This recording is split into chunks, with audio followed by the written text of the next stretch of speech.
Halo semuanya, perkenalkan nama saya Monita Michelle Talita Kaunang, mahasiswa aktif semester 4 Program Studi Ilmu Hukum, Fakultas Hukum Unika de La Salle, Manado. Pada saat ini, saya akan mempresentasikan jawaban terkait dengan materi ujian akhir semester mata kuliah Hukum Lingkungan dengan dosen pengampu Sir Primus Ariasam, SH.MH. Kita masuk pada soal yang pertama, yaitu apakah makna filosofi implementasi konstitusi bumi, air, dan kekayaan alam yang terkandung di dalamnya telah tercapai di Indonesia pada saat ini? Adakah jaminan bahwa kekayaan alam akan mendatangkan manfaat bagi generasi saat ini dan generasi mendatang apabila kekayaan alam ini tidak mengalami kerusakan akibat eksploitasi yang tidak terencana yang melanggar ketentuan Undang-Undang Perlindungan dan Pengelolaan Lingkungan Hidup?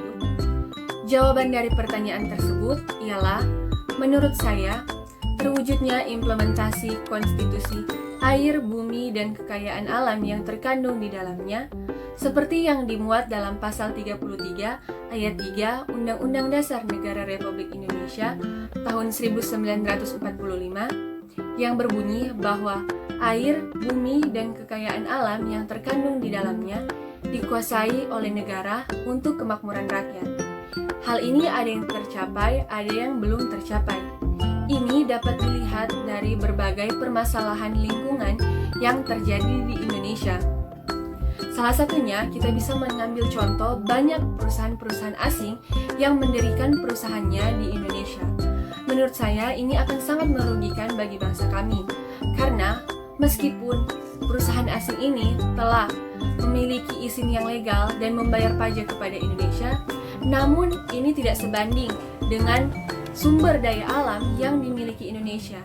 Ada baiknya jika kita mengolahnya sendiri, justru ini akan lebih menguntungkan bagi bangsa dan negara kita, dan masyarakat kita akan dapat menikmati hasil yang lebih besar dari adanya sumber daya alam ini yang dikelola sendiri oleh negara kita. Berbicara apakah ada jaminan bahwa kekayaan alam ini akan memberikan manfaat bagi generasi sekarang dan generasi yang akan datang.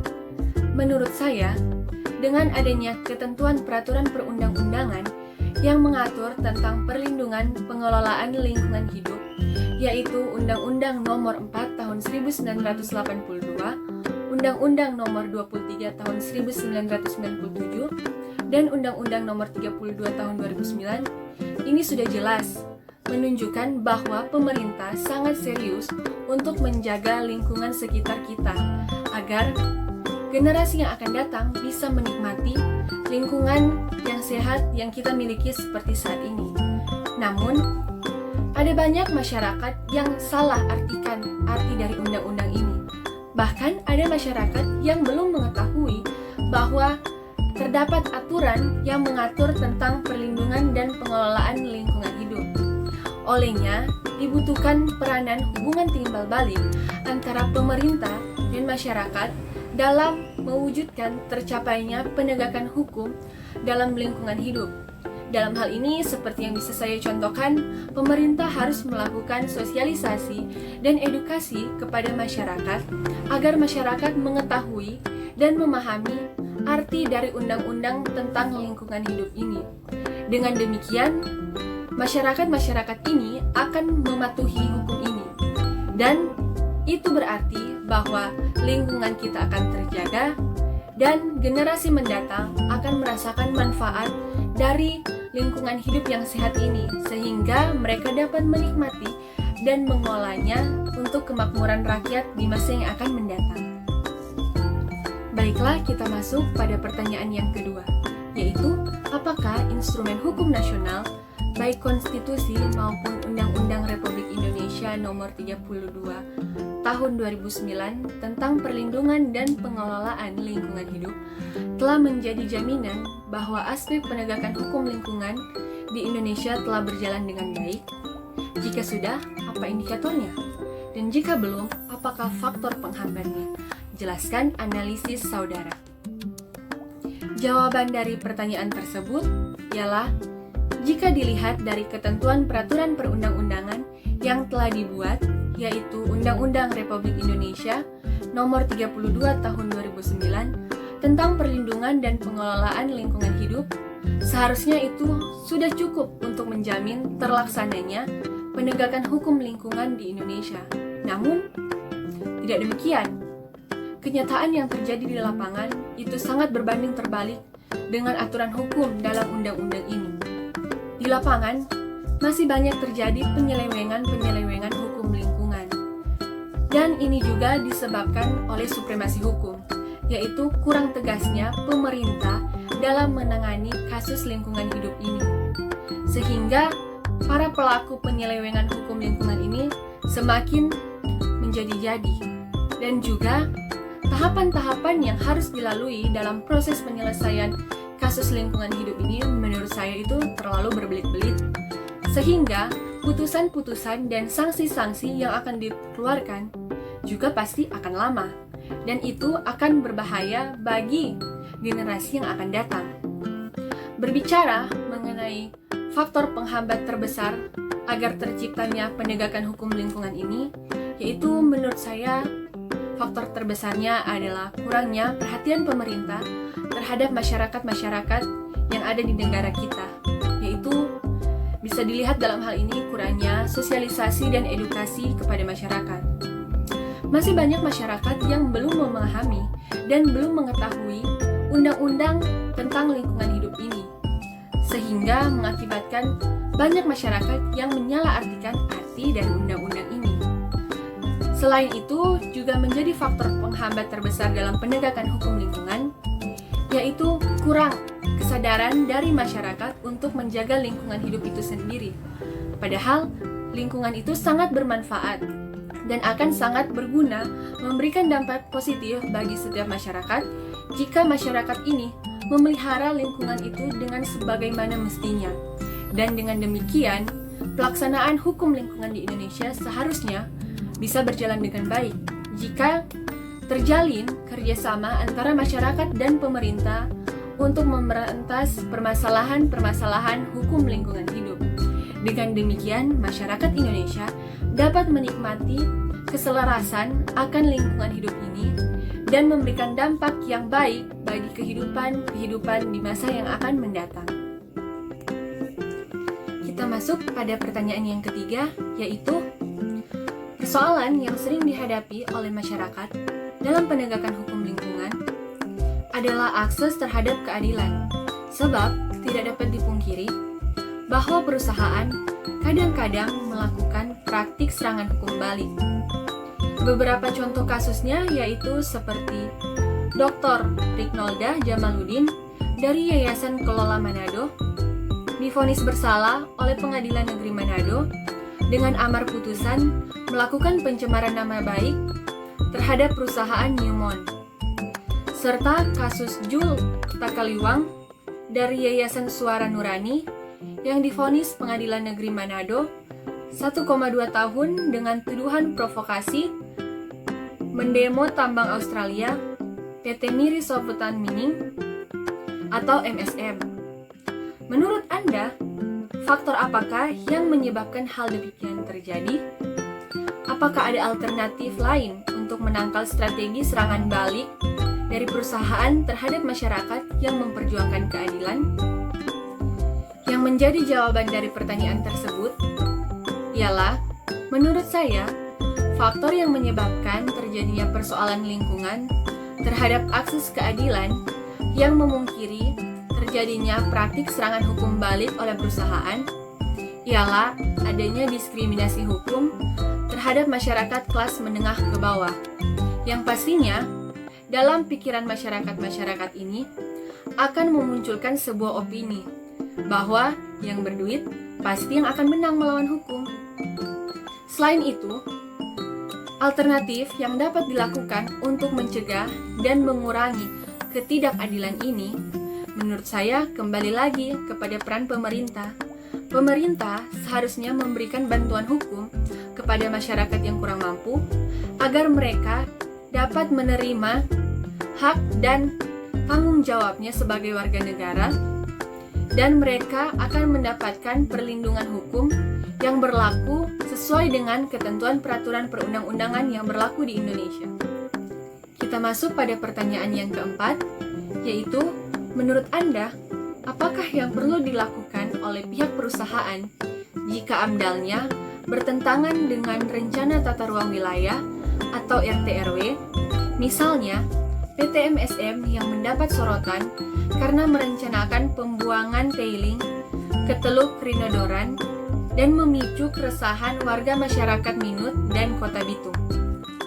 Jawaban dari pertanyaan tersebut yaitu menurut saya, jika suatu perusahaan yang AMDAL-nya bertentangan dengan rencana tata ruang wilayah atau RT/RW, perusahaan tersebut harus membuat kembali AMDAL-nya itu agar bisa disetujui dan tidak bertentangan dengan rencana tata ruang wilayah atau RT/RW. Hal ini dilakukan agar perusahaan tersebut tidak merugikan masyarakat sekitar. Namun kembali lagi, kita harus mengingat pengertian dari AMDAL itu sendiri. AMDAL atau analisis mengenai dampak lingkungan merupakan kajian mengenai dampak dari pengambilan keputusan suatu usaha atau kegiatan yang direncanakan di lingkungan hidup tentang penyelenggaraan usaha atau kegiatan. Tujuan AMDAL secara garis besar dimaksudkan untuk membantu masyarakat mendapatkan ilmu dan informasi terkait rencana usaha atau kegiatan yang akan dilaksanakan di lingkungan mereka. Selain itu, ada juga fungsi AMDAL berdasarkan pihak yang merasakan dampaknya. Fungsi bagi pemerintah. Yang pertama, menjaga lingkungan dari pencemaran dan kerusakan. Yang kedua, menghindari konflik dengan masyarakat sekitar. Yang ketiga, menjaga prinsip pembangunan berkelanjutan. Dan yang keempat, sebagai wujud tanggung jawab pemerintah dalam mengelola lingkungan hidup. Fungsi bagi pengusaha, yang pertama, menjamin keberlangsungan usaha. Yang kedua, menjadi referensi peminjaman kredit. Dan yang ketiga, sebagai bukti ketaatan akan hukum. Berdasarkan penjelasan yang sudah saya jelaskan tadi, dapat disimpulkan bahwa AMDAL dan izin dari Rencana Tata Ruang Wilayah atau RT/RW merupakan dua elemen yang penting. Jika kedua aspek ini berjalan beriringan, yaitu AMDAL dan RT/RW, maka ini akan memberikan dampak positif bagi pelestarian dan penegakan hukum lingkungan yang ada di Indonesia. Dengan demikian, masyarakat akan ikut merasakan lingkungan hidup yang sehat yang tercipta di negara kita, negara Indonesia. Kita masuk pada pertanyaan yang kelima, yaitu apakah yang dimaksud dengan tanggung jawab mutlak atau strict liability menurut pasal 88 Undang-Undang Republik Indonesia Nomor 32 Tahun 2009 tentang perlindungan dan pengelolaan lingkungan hidup. Jawaban dari pertanyaan ini, mari kita melihat pengertian strict liability dalam pasal 88 Undang-Undang Republik Indonesia Tahun 2009 tentang perlindungan dan pengelolaan lingkungan hidup. Dalam pasal ini disebutkan secara tegas mengenai konsep strict liability. Setiap orang yang tindakannya, usahanya, dan atau kegiatannya menggunakan B3, bahan berbahaya dan beracun, menghasilkan dan atau mengelola limbah B3, dan atau yang menimbulkan ancaman serius terhadap lingkungan hidup, bertanggung jawab mutlak atas kerugian yang terjadi tanpa perlu pembuktian unsur kesalahan. Nah, di sini saya mengambil contoh jika suatu perusahaan tambang atau sejenisnya, maka perusahaan tersebut harus membuat tempat pembuangan limbah tersendiri. Dan menurut saya, limbah itu harus diolah terlebih dahulu. Hal ini dilakukan untuk meminimalisir pencemaran lingkungan. Dengan diolahnya limbah ini, maka pastinya kadar racun atau pencemaran lingkungan yang akan terbuang di sungai akan sedikit berkurang. Dan dengan demikian, ini juga akan sedikit mencegah dari pencemaran lingkungan dari bahan berbahaya dan beracun. Sehingga hal ini tidak akan mengganggu masyarakat sekitar perusahaan ini didirikan. Kita masuk pada pertanyaan yang terakhir atau pertanyaan yang keenam. Apakah yang dimaksud dengan prinsip pencegahan dini atau the precautionary principle dalam hukum lingkungan? Dan apakah acuan yang dipakai untuk mengaplikasikan prinsip pencegahan dini ini? Jawaban dari pertanyaan ini ialah prinsip pencegahan dini dalam hukum lingkungan atau precautionary principle mengandung suatu pengertian bahwa apabila ada ancaman yang berarti atau adanya ancaman kekuasaan lingkungan yang tidak dapat dipulihkan serta ketiadaan temuan atau pembuktian ilmiah yang konklusif dan pasti, tidak dapat alasan untuk menunda-nunda upaya-upaya untuk mencegah terjadinya kerusakan lingkungan. Prinsip ini merupakan jawaban atas pengelolaan lingkungan yang didasarkan kepada satu hal yang perlu dalam melakukan prevensi atau penanggulangan dan hanya dapat dilakukan jika telah benar-benar dapat diketahui dan dibuktikan. Nah, terdapat beberapa acuan yang dipakai untuk mengaplikasikan prinsip ini. Yang pertama, ancaman kerusakan lingkungan yang serius dan bersifat tidak dapat dipulihkan atau irreversible. Yang kedua, bersifat ketidakpastian atau scientific uncertainty. Dan yang ketiga, ikhtiar prevensional mencakup ikhtiar pencegahan hingga biaya-biaya yang bersifat efektif atau cost effectiveness